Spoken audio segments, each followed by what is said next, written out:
ഫേസ്ബുക്കിൽ നമ്മൾ reels upload ചെയ്ത് അതിൽ നിന്ന് നമുക്ക് ഏണിങ്സ് കിട്ടുന്നുള്ളത് എല്ലാവർക്കും അറിയാം.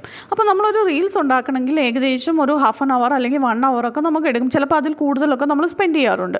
അപ്പോൾ ചില സമയങ്ങളിൽ ഇപ്പോൾ എപ്പോഴും നമുക്ക് റീൽസ് ഉണ്ടാക്കാനുള്ള ടൈം ഉണ്ടായിക്കൊള്ളണമെന്നില്ല, അല്ലെങ്കിൽ അങ്ങനെ റീൽസ് എടുക്കാനുള്ള ചിലപ്പോൾ കണ്ടൻറ്റ് ഉണ്ടായിക്കൊള്ളണമെന്നില്ല. അപ്പോൾ അങ്ങനെയൊക്കെ വരുമ്പോൾ നമുക്ക് ഇങ്ങനെ ചെയ്തിട്ടുണ്ടെങ്കിൽ നമുക്ക് ഇതിൽ നിന്നും ഏണിങ്സ് കിട്ടും. അതായത് നമ്മളിപ്പോൾ ഇടുന്ന എന്താണോ നമ്മുടെ പേജിൽ ചെയ്യുന്ന സബ്ജക്റ്റ്, അപ്പോൾ ഒരു കണ്ടൻറ്റ് നമ്മളൊരു പോസ്റ്റ് ചെയ്യാൻ നമ്മൾ എടുത്ത് വെച്ചിട്ടുണ്ടാവുമല്ലോ. ഇപ്പോൾ ഒരു ഇമേജ് എടുത്തിട്ട് നമുക്ക് സാധാ നമ്മൾ റീൽസ് പോസ്റ്റ് ചെയ്യുന്നത് പോലെ നമുക്ക് ഇമേജ് എടുത്ത് റീൽസിൽ അപ്ലോഡ് ചെയ്ത് നമുക്കത് പോസ്റ്റ് ചെയ്യാൻ പറ്റും. അപ്പോൾ അവിടെ നമ്മൾ വീഡിയോസിന് റീൽസിന് മ്യൂസിക്കോ അങ്ങനെയുള്ള കാര്യങ്ങളൊന്നുമില്ല. ജസ്റ്റ് നമ്മളൊരു ഫോട്ടോ എടുത്ത് പോസ്റ്റ് ചെയ്യുന്നു, അത് റീലിലായിട്ട് കൺവേർട്ട് ചെയ്ത് അങ്ങനെ നമ്മുടെ പേജിൽ പോസ്റ്റ് ആവും.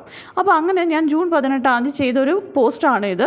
അപ്പോൾ അതിൽ നിന്നും നമുക്ക് കിട്ടിയ ഏണിങ്സ് എന്ന് പറഞ്ഞിട്ടുണ്ടെങ്കിൽ $27. നോക്കുവാണെങ്കിൽ നമുക്ക് കാണാം വാച്ച് ടൈമൊക്കെ വളരെ കുറവാണ്, നമുക്ക് വ്യൂസും വളരെ കുറവാണ്, പക്ഷേ നല്ല ഏണിങ്സും നമുക്ക് കിട്ടിയിട്ടുണ്ട്. അപ്പോൾ നമ്മളിങ്ങനെ റീൽസ് എടുത്ത് നമ്മൾ ഒത്തിരി ടൈം സ്പെൻഡ് ചെയ്യാതെ നമുക്കിങ്ങനെ ചെയ്തിട്ടുണ്ടെങ്കിലും നമുക്ക് നല്ലൊരു ഏണിങ്സ് റീൽസിലൂടെയും നമുക്ക് ചെയ്യാൻ പറ്റും.